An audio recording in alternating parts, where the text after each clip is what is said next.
Hello and welcome, everyone. I am DRWolf, and today I'm joined by both Teric Dragon. Hi. And a newcomer, Sub-Zero. Hello. Who you guys might know as the Dragon Ball Z-looking character who is married to Miss Lightning Bliss. And this is one of the first times he's ever been on camera. That's true. And that's really because we are discussing something a little different today. A few nights ago, during dinner here on the cruise ship, we got into a very lengthy conversation about Star Trek. Very lengthy conversation all about Star Trek. Now, I have not watched as much as these two have. Definitely not. He was a fan of the original series and watched The Next Generation as it was coming out. And yes, I am that old. Yes, he is that old.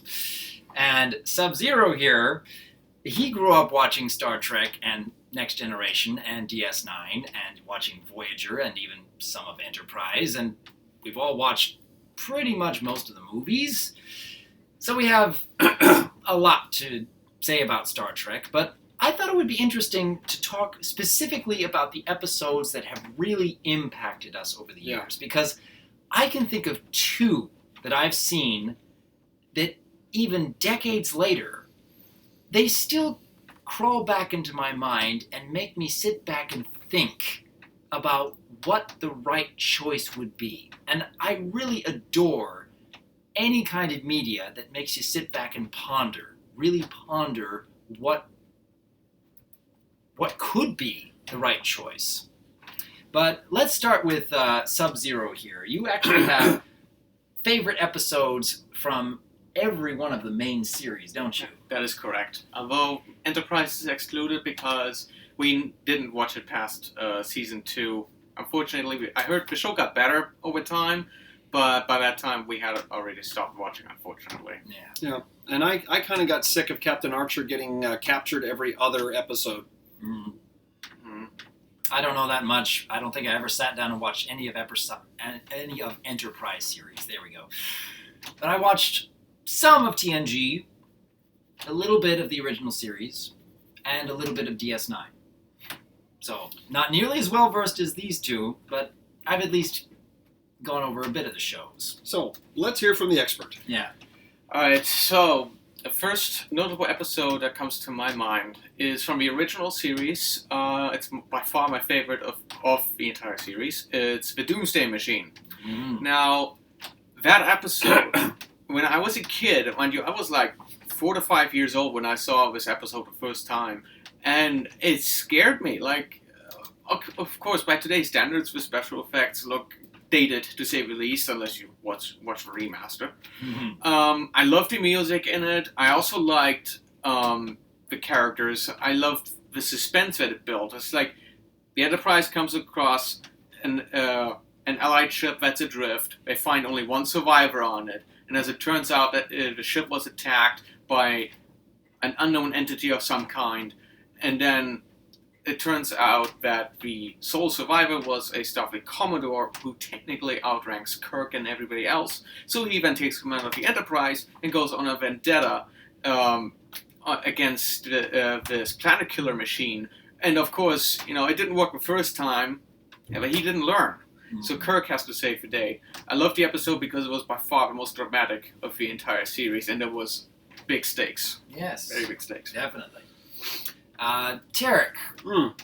what is one of your favorite episodes from back in the day? Funny enough, one of my favorite episodes is from Next Generation. And you say an episode that keeps coming back to me. The episode that I really liked was Darmok. And for those of you who don't know it, it's, you know how in Star Trek they have this universal translator that takes pretty much any language and instantly translates it into a language that you understand. However, it doesn't translate the constructs of the language. And so as long as the language follows a certain type of construct, then you can understand it. But when in Darmok, they encountered a ship full of aliens who would communicate with them, and the words that came across were English. But they would say words in patterns and phrases that just didn't make any sense. And so they spent half the episode trying to figure out how to communicate with these people. And it impressed me that they were able to overcome differences. And of course, Captain Picard, he was never the Kirk style of shoot first and ask questions later, which I'm glad for.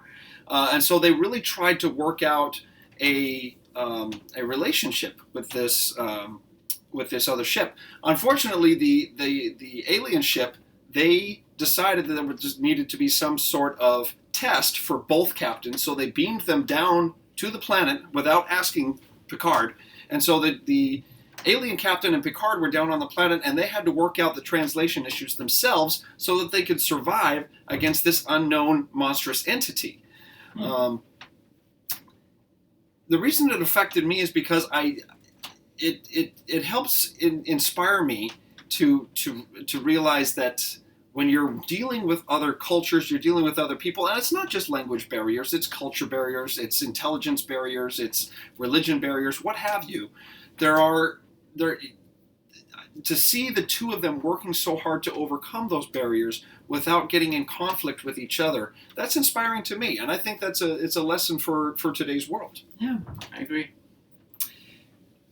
One of the 2 episodes I wanted to talk about today, first one comes from Deep Space Nine.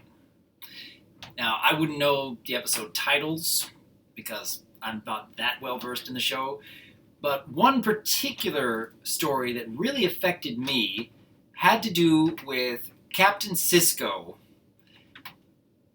trying to find allies against the Dominion.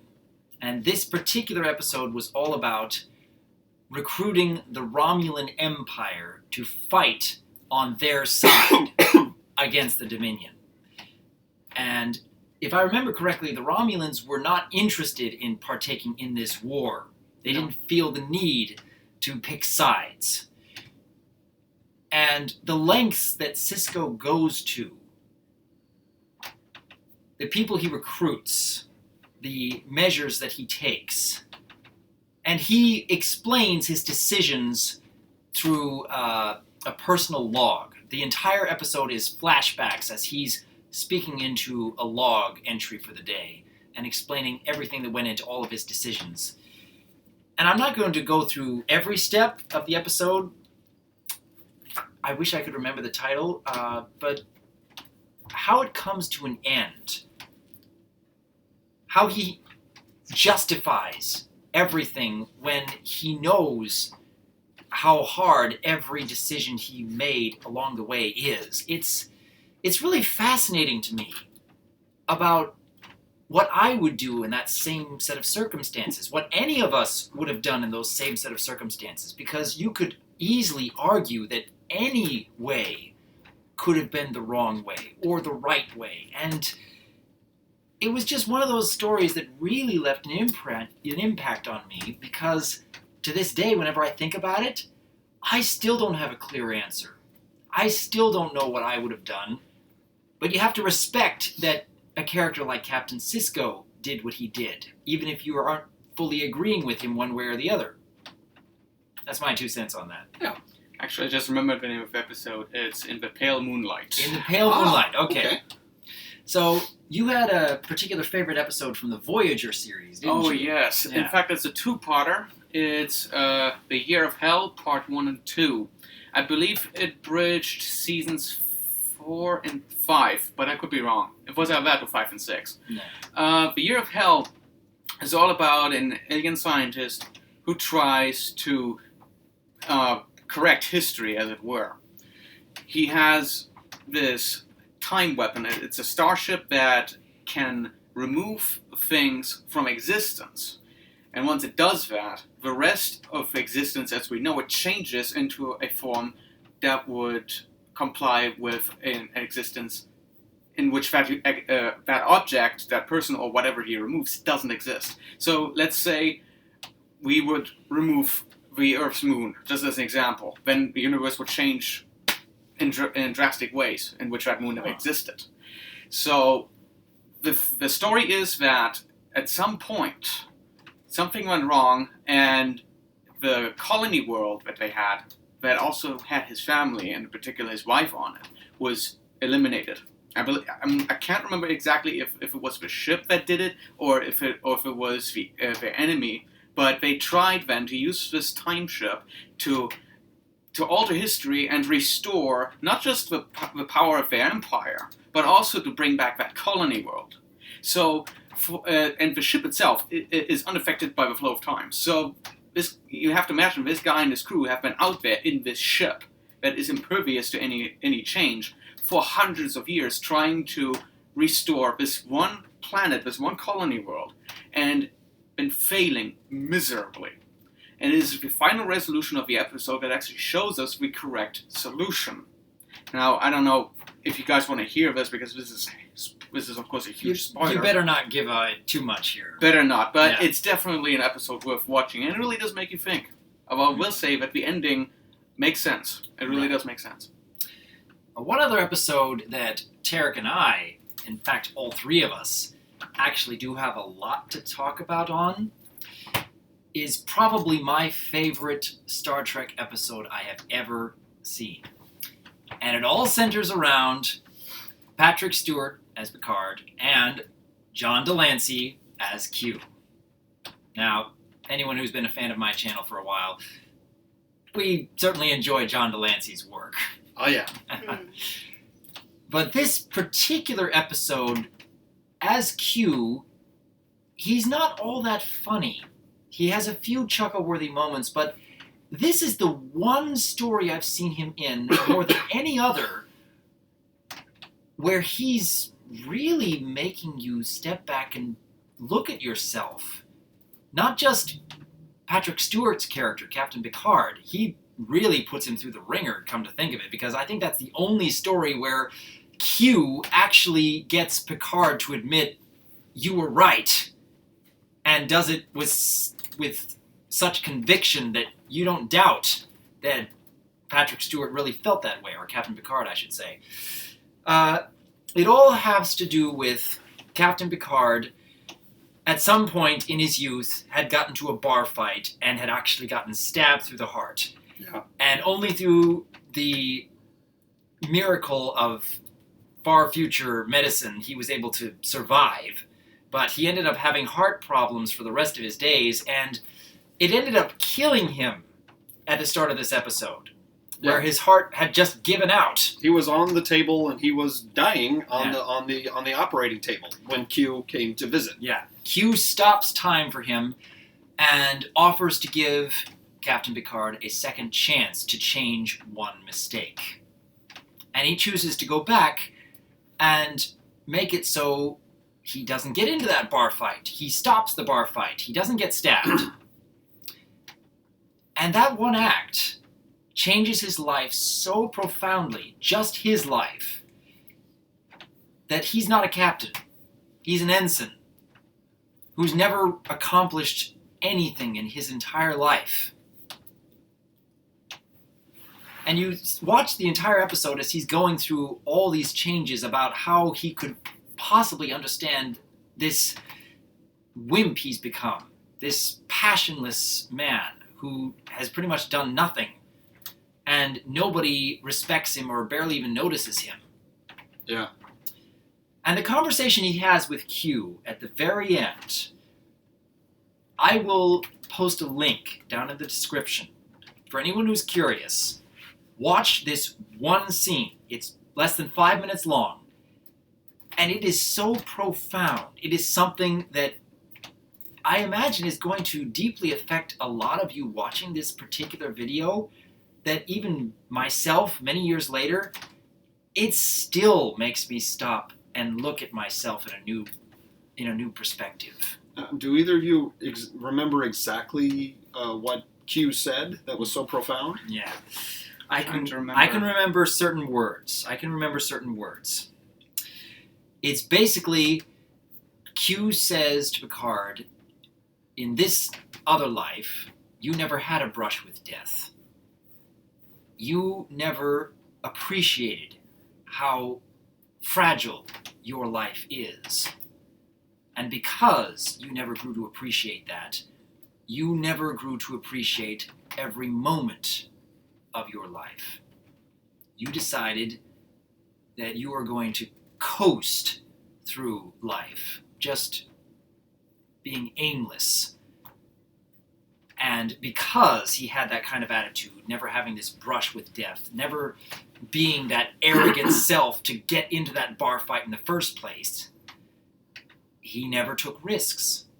He never stepped outside of his safe zone. He stayed where it was comfortable. And in Q's words, these are his exact words, he played it safe. Yeah. And he never got noticed by anyone. And that one line, more than anything else in that entire scene, that one line, it really cuts deep to anyone who's watching that episode. And that's the moment when Picard says, "You were right, Q. You gave me a second chance at life, and now I see that I was wrong." So And, yeah. Q gives him a decision. Yeah, at the very end, I'll say another line from there. Q says to him, "What are you asking me for something, Jean-Luc? I want you to make everything back to the way it was." And Q says, "In that other life, you died in sickbay. Is that what you want?" And Captain Picard says, "I would rather die on that bed than live the life I just saw." Yeah. Very powerful, profound words. And something, do you remember watching that episode the first time? I do. And I remember, well, when I first saw it, I was a teenager. Yeah. And so I don't think I fully appreciated the meaning behind it. I thought it was a really good story, but you're right. Even now, when I think about it, 20 some years later, and it helps me realize that you can't solve if you try and prevent all of the problems that you're going to have in life, then you never really learn anything, and you can never become the strong and capable person that you could be otherwise. And so, instead of avoiding problems, instead of avoiding conflict and issues, working through them actually makes you a better person. Yeah. For anybody curious, the episode in question is Tapestry, I believe from Next Generation's 6th or 7th season. So he's the expert. He's the expert here. He knows all the names. I would actually like to add something here. I would honestly like to see them tackle this particular subject matter in MLP between Discord and one of the main six who really want to correct a past mistake from many years ago. I would love to see them try that. I would love to see that because they could touch on something so similar and yet still so profound. I'd love to see even fanfic writers try that. Let me know. You realize there are going to be 20 fanfic writers that just go right off and start doing it. They probably will, and you know what? I would encourage the creativity. Great. It's a great story idea that I'd love to see them tackle. At any rate, though, it's been so long since I've talked anything Star Trek because I really haven't had anyone to talk Star Trek with. And again, I'm not that well versed. I've only seen some of TNG, a little bit of the original series, a little bit of DS9, and the films. That's the extent of my knowledge. So he knows far, far, far more than I ever know, and even Teric here knows a good deal more than I would know. He actually watched TNG when it was coming out and loved it more than I did. Don't remind me how old I am. Yeah, that's okay. That's okay. We're all getting older. But honestly, this was a different kind of conversation that I was curious to see what each of you would think. I don't know how many of you out there are Star Trek fans, but I would love to hear your thoughts on your favorite episodes or even the ones we've mentioned here, whether they had an impact on you or whether you feel driven to look up those particular episodes and see for yourself why the show left an impact on so many people over the decades. It is a very different kind of series nowadays with the modern films. Oh, don't bother. Yeah. But I, for one, still enjoy media that makes you step back and ponder a new perspective. Yeah. And Star Trek was very good at doing just that. So, leave your thoughts in the comments below, and as per usual, I am Dr. Wolf, I'm Teric Dragon. I'm Sub-Zero. and we look forward to hearing from you.